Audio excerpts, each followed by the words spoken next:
Hey guys, welcome back to my channel. You're tuning in for part 2 of my houseplant tour. If you missed part 1, I'll link it right up here and you can check that out. Low light houseplants, that's kind of my specialty. It's what I've had to, I guess, grow to love, and luckily there's a lot of options for me. But that's what I've had to grow to love because unfortunately my house doesn't have a lot to offer in the way of bright sunlight. So before we get started, make sure you subscribe for me, and you can also follow me on Instagram at Wandering Whittles. So let's get started. So the first grouping of plants that I want to show you are the Calatheas, also known as prayer plants. A couple different, actually there's a lot of varieties within the Calathea genus, but these are the two that I have. The rattlesnake Calathea, and then the Calathea medallion. As you can see, the leaves on this are huge, which is why they call them the medallion. So let's start with this one first. Obviously, I actually just got this about a week ago. I'm gonna pot it up. I haven't had a chance to do it yet, but clearly it needs it.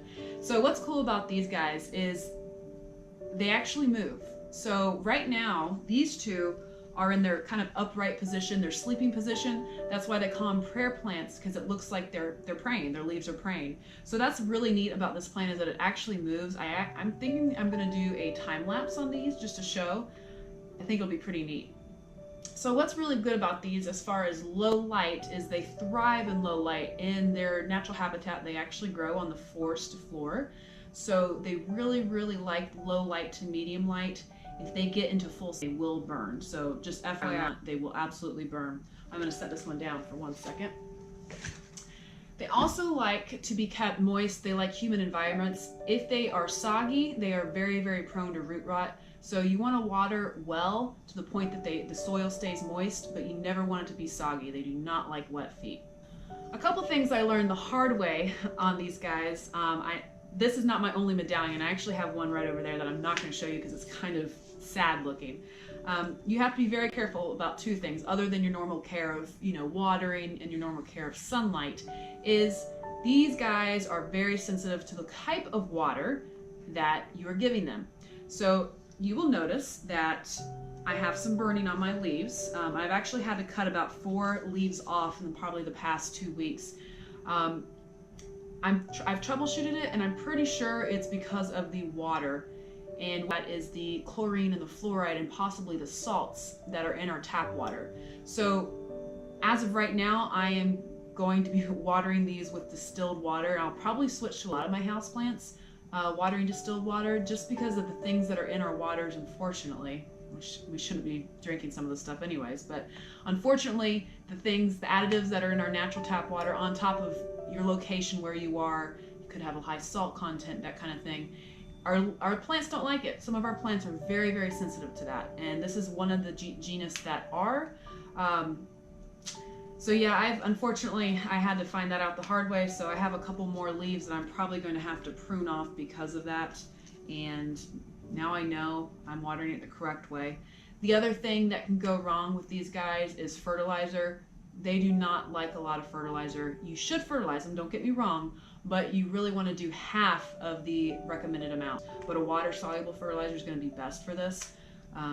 They don't like fertilizer getting built up in their soil as well. So while it might sound like a really finicky plant, they're actually a wonderful plant to have. I just really enjoy the color that's on these plants. You see the top of the leaf. I mean, it's got an amazing pattern. Then you turn over and it's purple. I mean, how neat is that? And especially when when the leaves move upward, pointing up to the ceiling, you get to see all that purple. So it's a really, really just neat variety of plants that have been made available to us.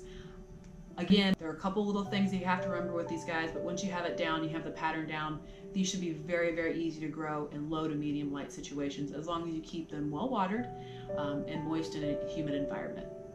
The next grouping of plants that I want to show you are the Chinese evergreens, or the Aglaonemas. As you can see here, they are really, really dense green, pretty plants, and on top of that, you can also get them in other colors like this one here. This is the red Aglaonema. Again, perfect houseplant for super low light situations and beginners. What's really great about these plants is they are super easy to care for, require minimal light, and really I water them probably once a week, once to every 2 weeks really. Fertilizer, very simple, fertilize as normal, and they're just really easy to care for. I recommend them. I've really enjoyed having them, and they also put out flowers. I haven't seen one of those yet, but looking forward to seeing those. And they just keep growing. Very, very easy. Actually, that might be a flower. Getting ready to pop. That's kind of cool.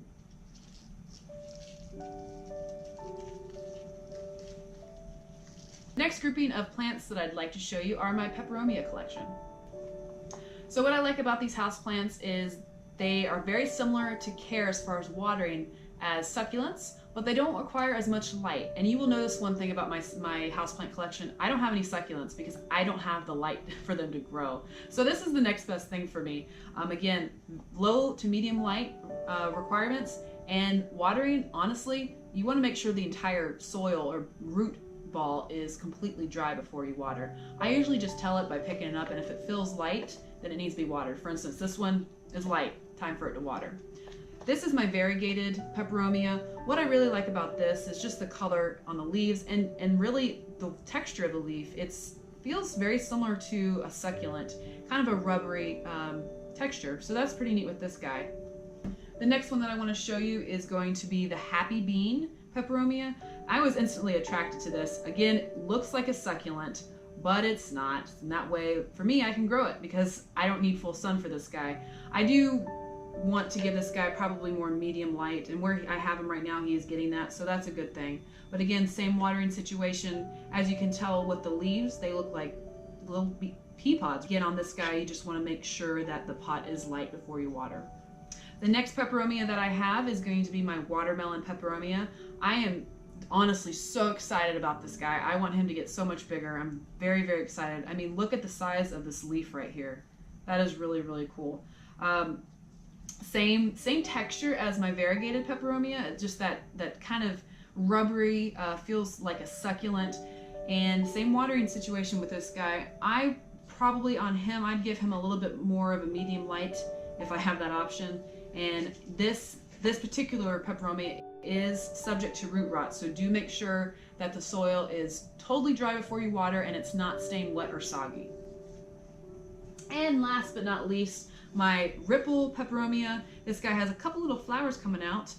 He is getting a little leggy, so I'm probably going to move him from where I have him currently, but that's okay.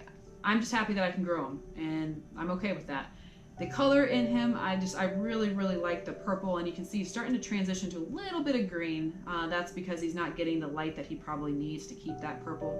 So we're going to rectify that situation. I'm going to figure out where I need to put him to maintain that purple, because I really like it. The texture also, it's that ripple, and it just has a really neat texture when you run your finger over it. Again, Peperomias, I tell you, they're really cool plants. I've really enjoyed them. They're some of the easier house plants to care for. The next plant I want to show you is my Fittonia, or nerve plant. What's really unique about these guys is you can get them in a lot of different colors, but mostly they have a red or pink vein, and that to me is just really, really cool. And that's also why they call them nerve plants, because it looks like nerves running through the leaf. And again, these guys are super easy to care for. Just don't forget to water it like I did. As you can tell, I had to cut them back. I had a bunch of leaves that just crinkled up and died on me because, well, I forgot to water this guy. I left for a week, and he was not of the many that I watered before I left. So he went a little while without water. These guys do not like that. They're perfect low light houseplant. However, you do not want them to get wilty, because then you will lose that leaf, which is exactly what happened to me. So yeah, the Fittonia is probably one of my new favorites. I'm gonna make sure I don't forget to water him though. So again, very good with low light, and it can take medium, of course. Not full direct sun, it will burn. And again, don't forget to water it like I did. Last but certainly not least is my Prince of Orange Philodendron. This guy I think is so neat. So I instantly fell in love with him just because of the new growth. Starts as a pink and then turns to an orange. Now as they mature, they do get to be green, which is okay, because I think the new growth makes up for it. And when you have a lot of new growth coming in, it looks like just a rainbow of colors, which to me is really, really cool. So care instructions on the Prince of Orange Philodendron. It's gonna do well in low light, and it can take up to bright light, but indirect bright light, of course. But the one thing you need to be made aware of on this guy is your new growth is gonna be much more dramatic the more light it gets. Just make sure it's not direct sunlight. And as far as fertilizing, make sure it's half the recommended dose. Okay guys, that concludes my houseplant tour part 2. Yes, there will be a part 3 because, well, I have a lot of houseplants. Surprise, surprise. In part 3, to let you know, I am going to be showing you my full fern collection, and there's a lot of them.